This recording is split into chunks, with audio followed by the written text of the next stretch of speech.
In 1998, John Price built a $100 million mall 5 miles from one that had anchored Utah County since 1973. Then he did something that should have been illegal.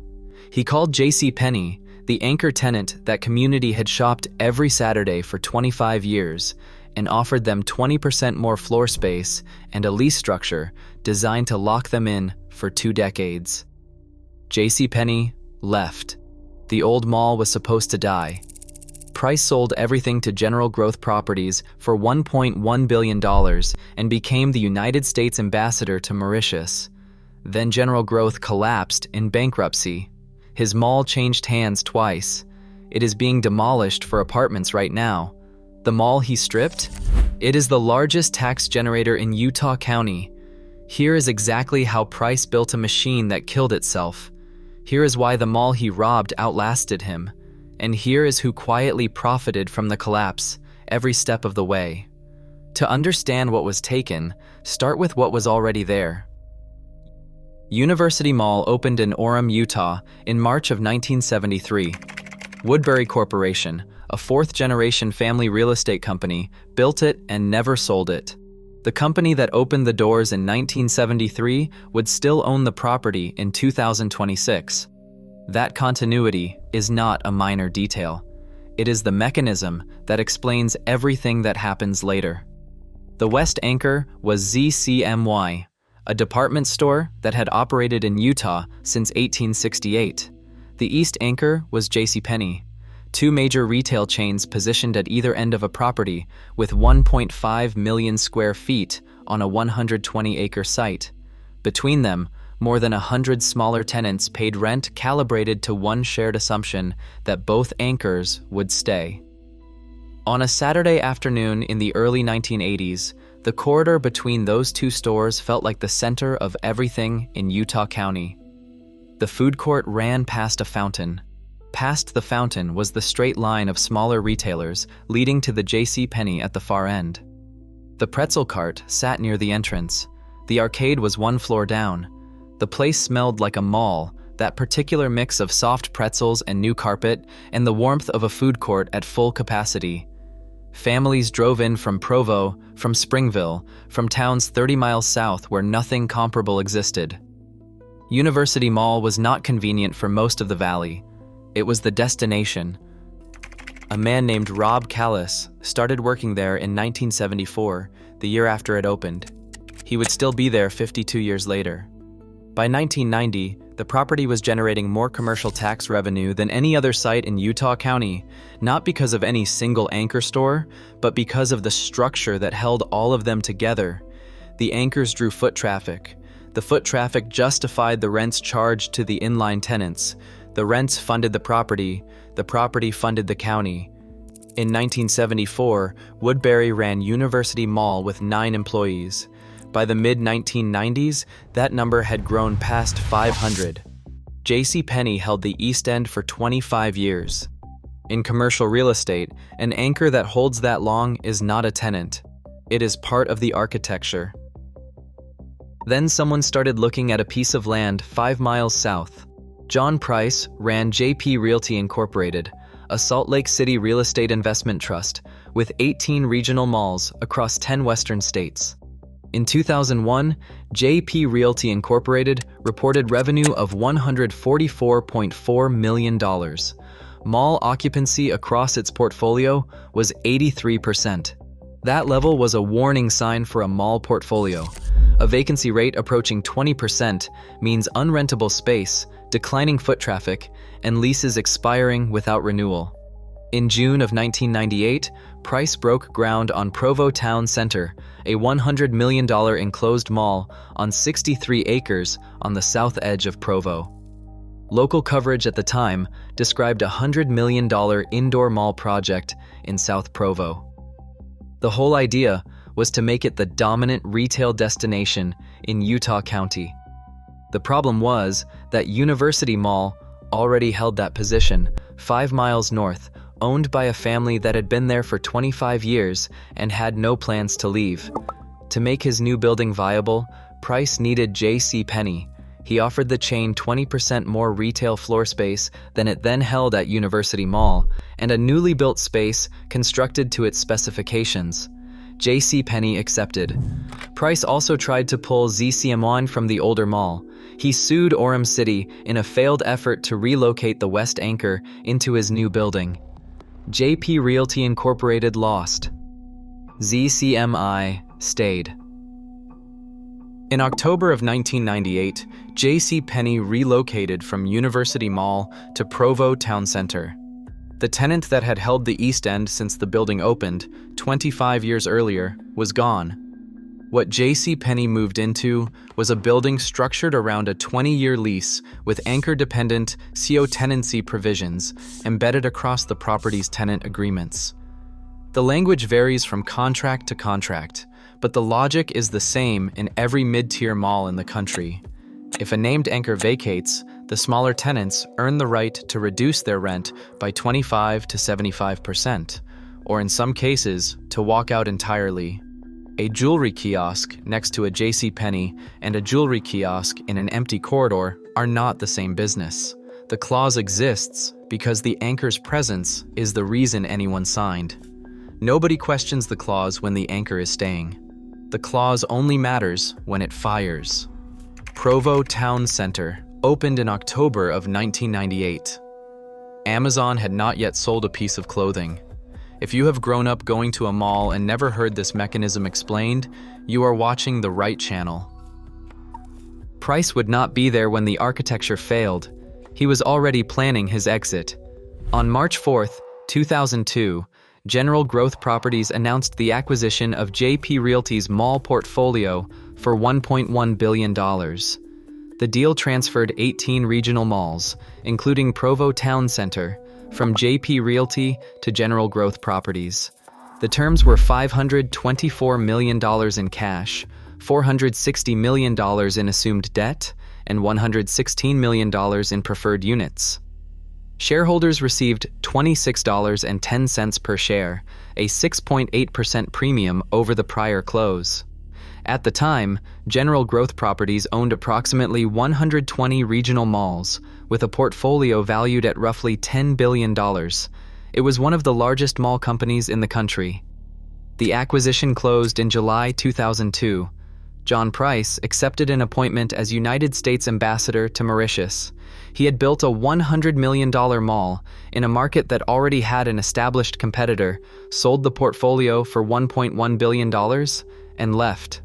The mall he had spent 4 years building had been open for less than 4 years when he transferred control and walked away. Over at University Mall, the Woodbury family kept building. In 1999, after JCPenney departed, Woodbury Corporation acquired 30 to 40 neighboring homes adjacent to University Mall and cleared the land. The space was used to bring in Costco. If you grew up shopping at University Mall and you noticed Costco arrive in the early 2000s, you were watching the Woodbury family's response to what Price had taken. They were not waiting to see how the market would adjust. In 2002, the LDS Church sold the ZCMY retail chain to the May Company. The West Anchor at University Mall was rebranded Meyer & Frank. It was still in the building.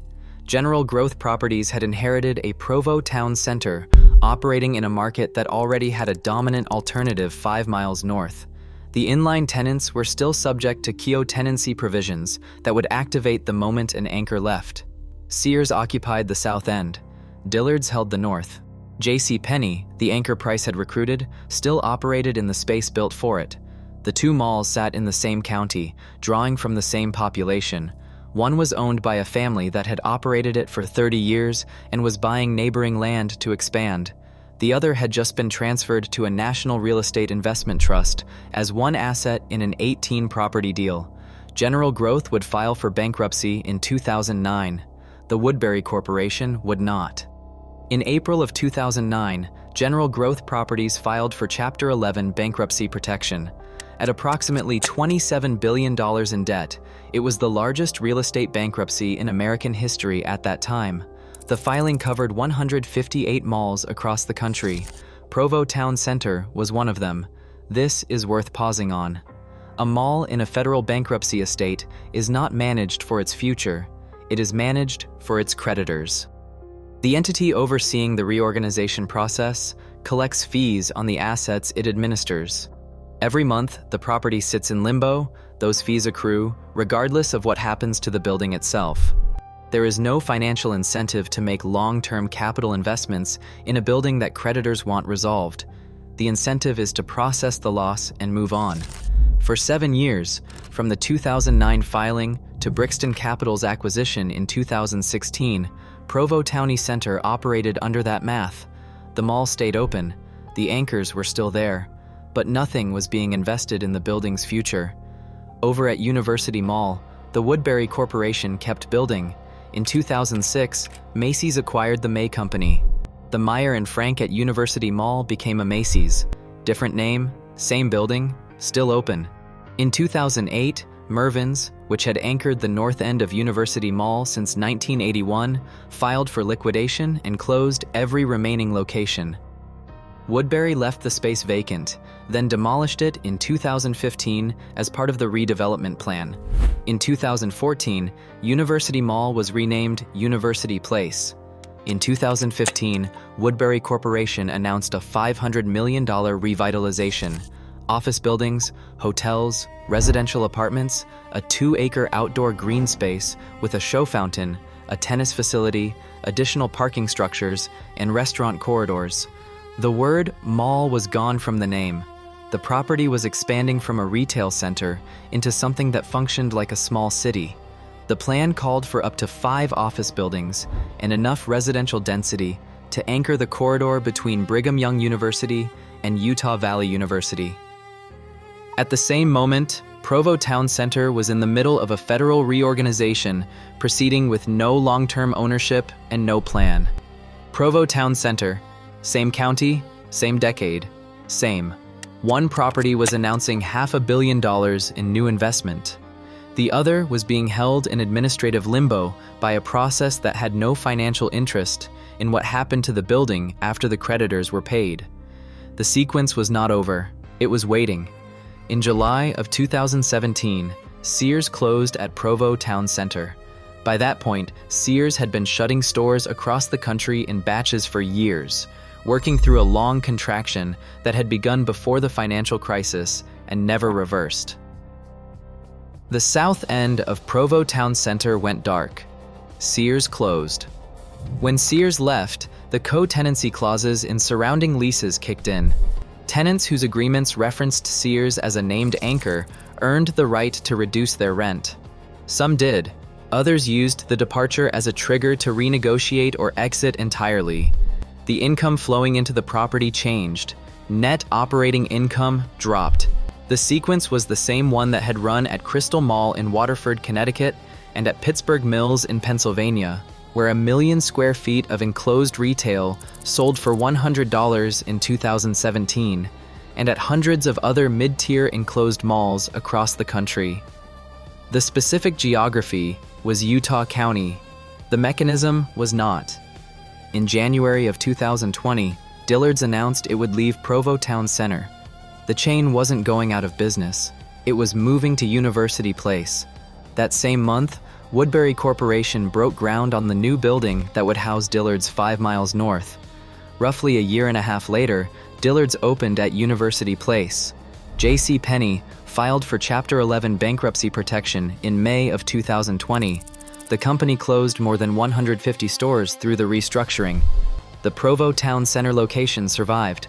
As of 2026, JCPenney continues to operate at 1200 Town Center Boulevard. It is the last major department store left in the building. In 2023, a Target was added to the property. Target draws traffic. It does not carry co-tenancy protections in the structural sense. The provisions embedded in the leases in 1998 were written for department store anchors, not for big box retailers operating under separate ownership arrangements. This is the part that most coverage of Provo Town Center never reaches. The cause assigned to the decline is almost always e-commerce. That explanation is not wrong, but it is not sufficient. Amazon launched in 1995, but it did not begin selling clothing until 2002, which was 4 years after Provo Town Center had already signed its leases.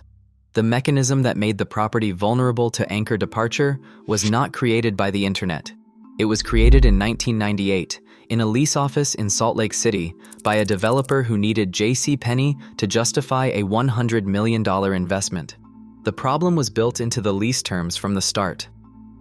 The West Anchor at University Mall did not leave in 1998. JP Realty sued Orem City to force ZCMI into the new Provo Town Center, but the lawsuit failed, and ZCMI stayed at University Mall. It became Meyer and Frank in 2002 when the LDS Church sold the ZCMI chain to the May Company. It became Macy's in 2006 when Macy's acquired the May Company. In April of 2019, Macy's announced the store would close. The Macy's at University Place closed in the summer of 2019. Woodbury Corporation demolished the building in January of 2020. Then it built a new one. Construction began in the spring of 2020 on the site where ZCMI had stood since 1973. Dillard's opened in the new building in the spring of 2021.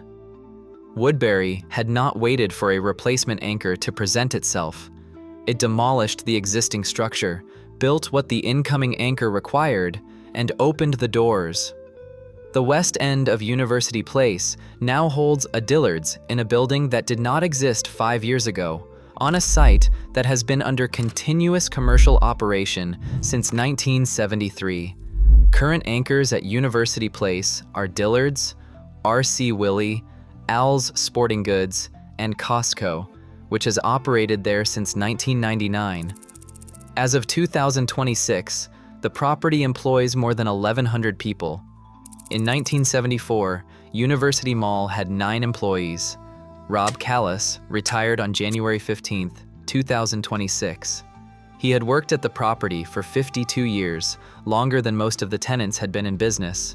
He had overseen the Costco deal, the Macy's closure, the demolition of the old ZCMI building, and the construction of the new one. Through all of it, the same family had owned the building. University Place is now the largest commercial tax generator in Utah County. The mechanism that explains that outcome is the same one that explains what happened 5 miles south. One building was owned by a family that had operated it for 50 years and could respond to anchor departures by building new spaces for new tenants. One building was locked into a lease structure written for a world where Sears and Dillard's and JCPenney never left. The lease Price wrote in 1998 is still in those contracts. The building is still standing, for now. JCPenney is still open at Provo Town Center. The chain filed for bankruptcy in May of 2020, closed more than 150 locations through the restructuring, and emerged under private ownership. The Provo location survived every round of closures.